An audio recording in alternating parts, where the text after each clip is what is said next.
Buddy, well, we heard from Ricky Weeks and Pat Murphy, hand in hand, arm in arm, up there at the podium today, being officially introduced as the, well, co-coaches, co-managers. I don't know how they're going to put it.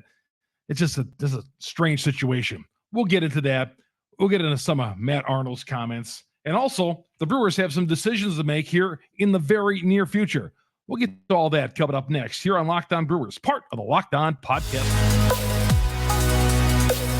You are Locked On Brewers, your daily Milwaukee Brewers podcast, part of the Locked On Podcast Network, your team every day.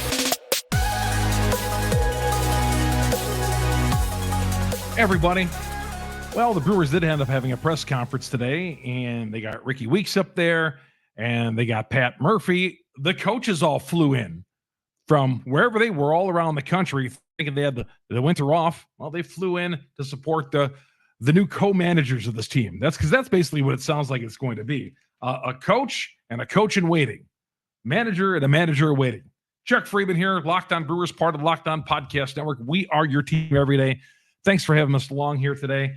Follow us along on Google, Spotify, Apple. We're on all the major podcast downloads. We're the number one brewer podcast on the internet for a reason, because you great fans out there, you fans out there who download us every day. We get thousands and thousands of downloads because, hey, you know what? In the offseason here, the Brewers might not be playing, but they're making news every day, and that's why we are here every day.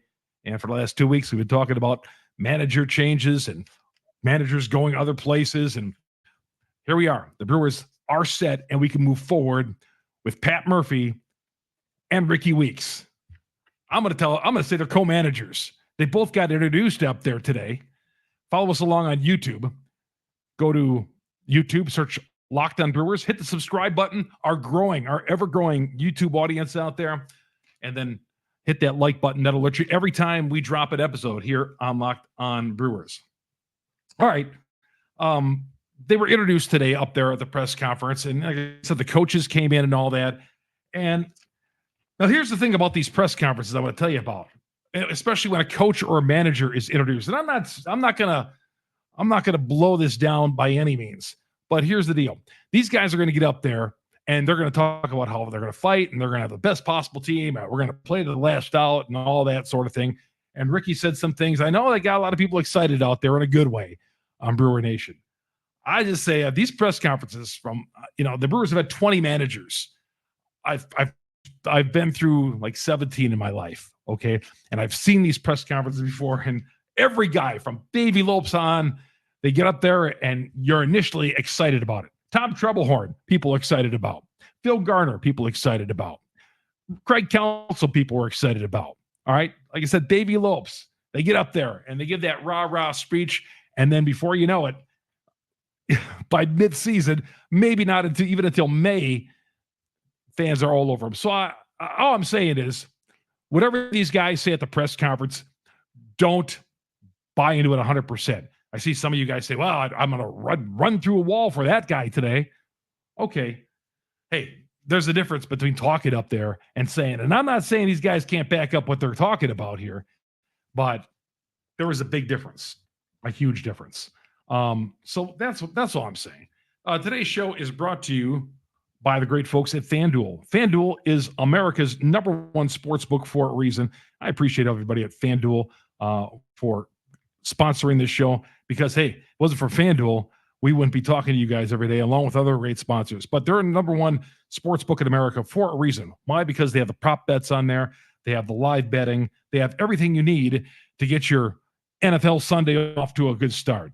Your college basketball, there's college basketball going on all day. Some of these tournaments that are going on in South Carolina and all that, you got to take advantage of it. And at FanDuel, they are there. They're there 24 hours a day, helping you out. And again, you can also score early, because new customers get $150 in bonus bets with any winning $5 moneyline bet. That's an easy bet, a $5 moneyline bet.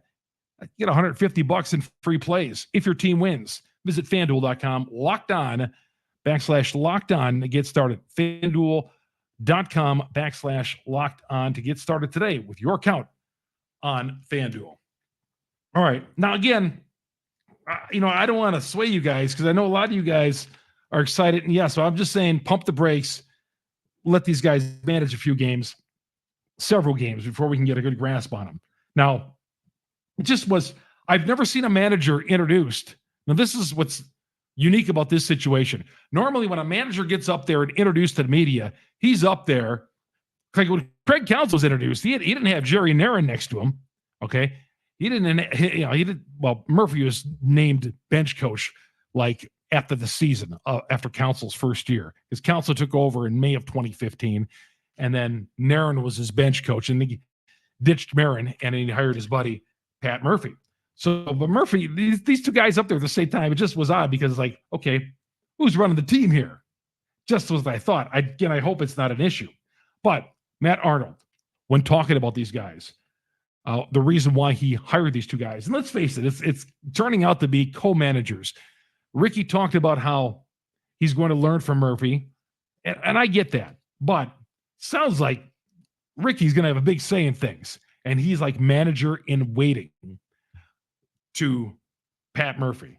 And like I said the other day on this podcast, I can see it right now, because if the Brewers get off to a 10-13 start, y'all going to want Ricky Weeks as their manager. That's the problem with doing stuff like this. Okay, that's one of the problems. But Matt Arnold said today, he said culture, previous success, and leadership are the three reasons why this duel was up there today. Now, culture, yeah, the culture in that locker room was very good. Okay, very good. And there was nobody happy to see Craig Counsell leave in that locker room. Maybe, of course, there's probably a few. You're not going to get 100% success when dealing in the locker room. Previous success, yes. 3 division titles, absolutely. Part of it, postseason success, we want to talk about that. Then we're talking about a whole different ball game. Credibility, yes, Pat Murphy's got a lot of credibility. Of course he does. So I can see that. Arnold called Murphy today the glue of the team. The glue of the team. I've never heard that called of Murphy before until today. So, okay. Backing up what you wanted to do. He said all signs they cast a wide net. I don't think they cast a wide net. They looked around and they didn't see that they had any other candidates, but the best available candidate was right in house, Pat Murphy. Because they probably wanted Stephen Vogt. He was a serious candidate, but they didn't move quickly enough on that one. And he went to Cleveland. So Murphy, he's been around. He says he learned some things in San Diego when he was a brief manager there. And yeah, you're always learning. I think as a player in any kind of job, you're always learning no matter how old you are. He's going to be 65 and he's always learning. He says he's learned some things from when he was a manager back like 10 years ago until now. So Murphy was also on the MLB Network today. Saw a little bit of that. It's funny, the national media, they asked, the national media has no idea what's going on with the Milwaukee Brewers. They have no idea. So the person that asked says, well, you got some talent coming back. You got Christian Yelich, you got Adames, and you got Tellez. I mean, they mentioned Tellez. Tellez probably is not going to be on this team tomorrow when the non-tenders come out. Tellez was even on the postseason roster. Again, when the national media talks about our local teams, take that with a grain of salt because they, in most cases, we're just a blip on the radar to those people. Absolutely. One thing that got fans excited, Murphy said, I'll tell you about that coming up here in a little bit. Chuck Freeman here on Locked On Brewers, part of the Locked On Podcast Network. We are your team every day. FanDuel, I was telling you about that at the start of the show. America's number one sportsbook for a reason. Why? Because there's so many things to play on. Live plays, Major League Baseball, prop bets. They're really good for prop bets. I mean, really, really good on prop bets. You go right down, check it out, download. First of all, go to FanDuel.com/locked on, and you're going to get that, qualify for that $150 when you win that $5 moneyline play. But the app is so easy to use. Once you download the app, over and unders, everything, live betting. Live betting is so cool. And so if you've been thinking about joining FanDuel, there's no better place to get on all the action. I'll tell you right now, I'm on Flowers under receptions tonight. So if I'm under Flowers on receptions, I would tell you all to take over. And in college basketball, I'm on the Golden Gopher money line. So I would say take Missouri. Go to opposite to whatever I think, and you'll all be a winner. So go right now to FanDuel and play those two plays. I gave you two winners. I gave you two teams I like. So you go the opposite, and you'll go 2-0. That's just a side bit here. But again, go to FanDuel, America's #1 sportsbook, and they're going to tell you exactly how to get started and all the steps. It's so easy to use. We're coming right back after this here on Locked On Brewers, part of the Locked On Podcast Network. We are your team every day. Welcome back to Locked On Brewers. Your host, Chuck Freeman here. Good to have you along here on a Thursday. Getting a little darker than normal outside. We're in that turn back the clock days where, you have like 3 hours of sunlight in Wisconsin. It's very depressing, but we got baseball talk heating things up here. Ricky Weeks. At the end of the press conference today, he dropped the F-bomb. And everybody laughed. And the Brewers even retweeted that out, which I was surprised. But they obviously bleeped out the F part. But Ricky Weeks, at the end of it, dropped an F-bomb at the end. Let's go with an F-bomb in the middle. And it was kind of funny. And it got fans even more fired up. I think that's what the intention was, but that's okay. Ricky had a lot to say today. Now, I remember Ricky as a player. I thought he was pretty quiet. He didn't say a lot. He didn't have a lot to say. He sure has opened up a little bit at that press conference today. He was very much the extrovert. That was a different Ricky Weeks from what I'd known as a player. And of course, he might have been different around his teammates too, but I wouldn't call him a Brewers legend. He had basically one really solid year, I would say. Did I expected bigger things out of him as a player? Yes, but that was, he was part of some good teams here. We'll say that with Ricky Weeks, and yeah, he's got a place in Brewer history, and probably going to be the manager one day. Now, Murphy shook up Twitter a little bit today when he had this to say. He says, I won't call for a bunt next season. I will not call for a bunt next season. Now, I don't know if he was joking or what. Or, he was trying to shake up. Didn't we just have that for the last 9 seasons with the other guy? Won't call for a bunt next. So you're telling me the man at second and nobody out in extra innings, you're not bunting that guy over to third, which seems to be the logical choice. I won't call for a bunt next year. He's got to be kidding. He's got to be fooling us on that. I just think that was his way of just jabbing us a little bit. But they said all the right things. Yeah, they do have instant credibility. Arnold talked about them having instant credibility on this team. Yeah, I see that. Instant credibility, the glue of the team, and a few other things. But yeah, the press conference, you had both of those guys up there, and yeah, they if anything, they get you more. They lift the Brewer fans up, because Brewer fans, I think, have been down in the dumps here for the last 2 weeks. Well, last week and a half, since we got the news a week ago Monday that Counsell was going to the Cubs. And, we do have to move forward. Some of you haven't, but we do have to move forward. And I think the intention of those guys getting up there were that, they were going to get people excited about Brewers baseball again. They were. Now, Matt Arnold said today, now I'm more concerned about this. Yeah, the manager thing and the coke thing, we'll see if that works. But I'm more interested in what's going to be happening on the field. And the takeaway quote I had was, we're going to do everything to compete. Well, that's what all these guys say. We're going to do everything we can do to compete. Well, I hope so. I mean, I hope you don't go up there and say, well, I hope we're going to do everything.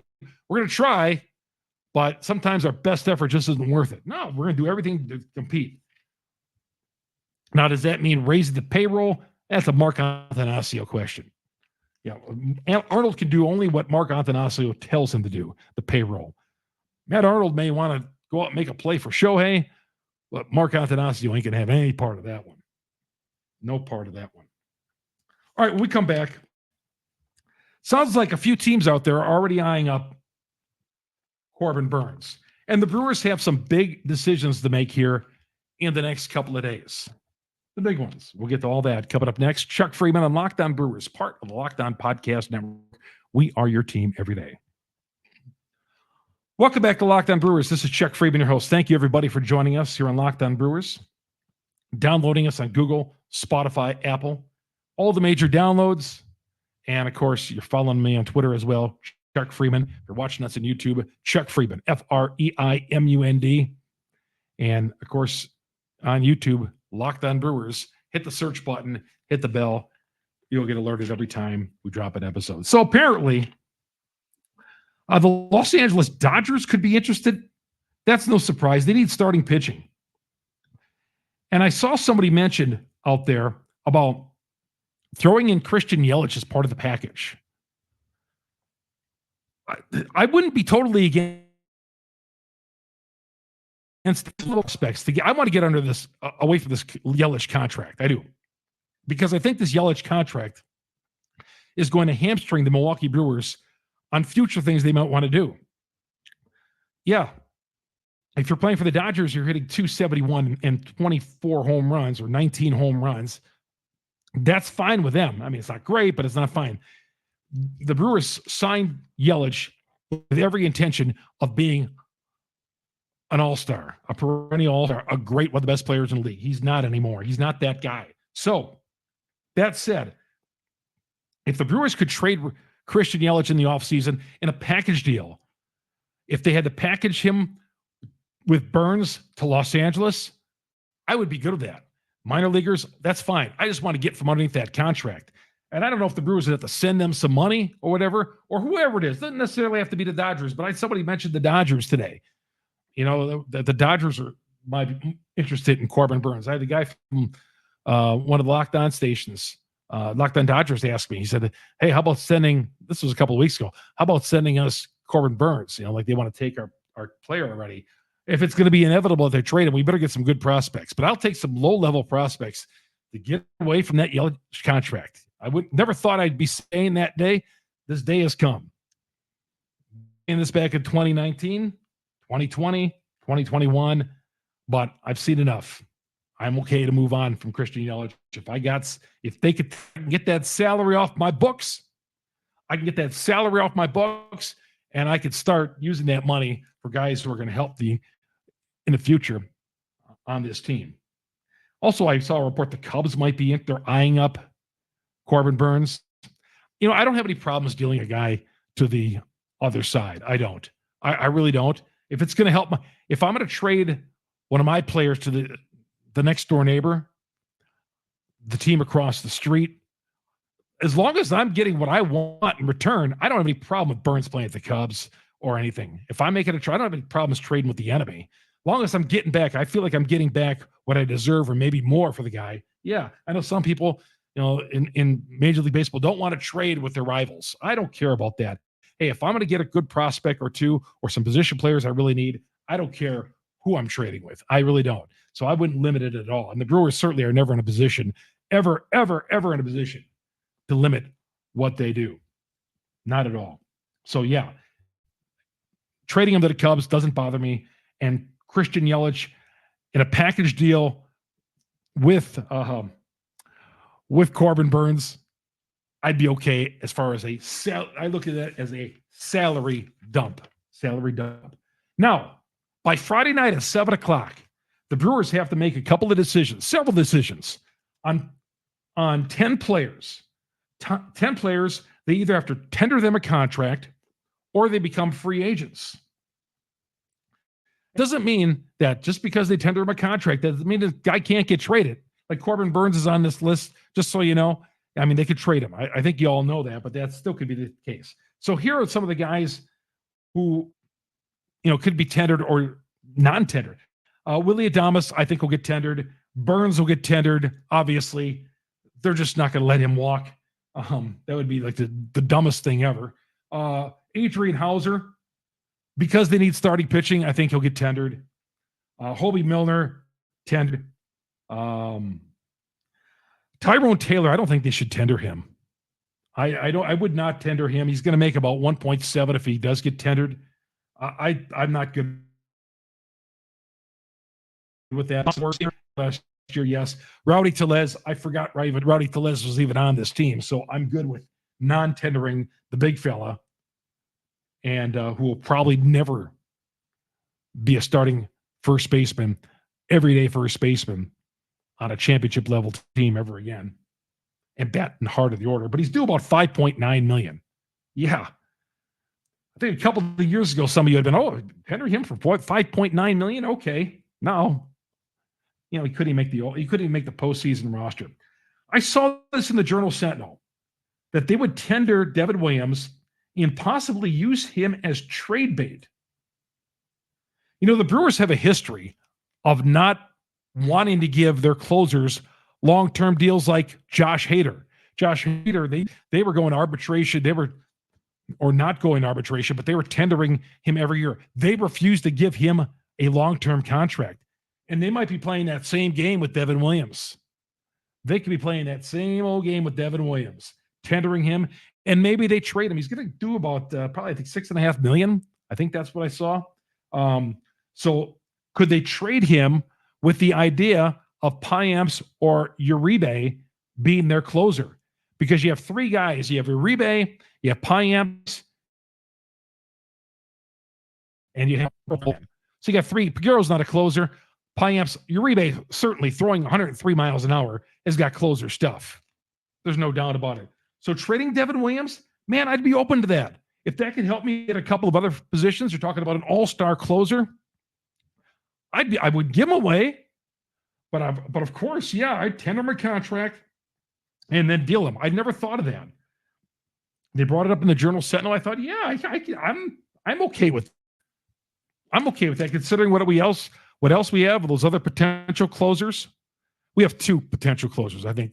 We have two potential, because Payamps is the other guy who I'd consider Friday, who does have some control issues. That concerns me a little bit, but I think most of Major League Baseball scouts look at him as a closer. Bryce Wilson, I would not tender him. I think he had a career year yesterday. I know he's an innings eater and a guy who had he's not a high leverage guy. He did come into some high leverage spots and do well out of necessity this past year. But Wilson, I'd be okay.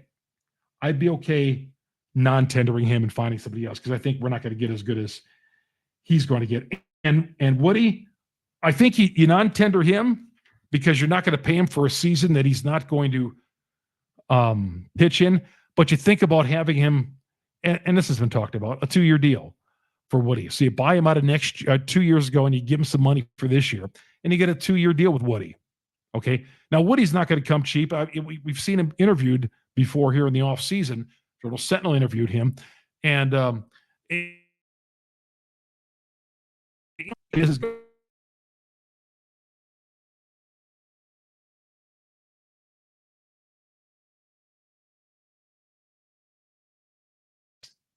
you do something on both sides, and I think you're going to be okay in keeping Woody, because I think Woody's going to come back strong. May not be right away, but if there's anybody who I think is going to come back, in Brandon Wood. So I would definitely give him a 2-year deal. Well, that's going to do it for today. Well, you looked at the Milwaukee Brewers today, and we got new leadership on the field. The leader of that dugout is going to be Pat Murphy, followed closely by Ricky Weeks, who's got no managerial or coaching experience, but I'm okay with that. It's changed in Major League Baseball. You don't have to work up the system anymore. You don't have to be a third base coach anymore. That used to be the natural progression, the third base coaches and pitching coaches and hitting coaches and offensive coordinators. But today we're down to associate coaches. Oh, yeah, they also asked Matt Arnold why you gave him the associate manager's job instead of calling him a bench coach like Murphy used to be. He said, well, Weeks is going to have basically more power. So again, that tells me this is a two-headed monster coaching managing our Milwaukee Brewers, Pat Murphy, Ricky Weeks. Everything I saw in the press conference, exactly what I've been talking about the last couple of days. It's good to do it. Chuck Freeman, Locked On Brewers, part of the Locked On Podcast Network. We are your team every day. Talk to you tomorrow, everybody. Hopefully you have some new tender and non-tender news.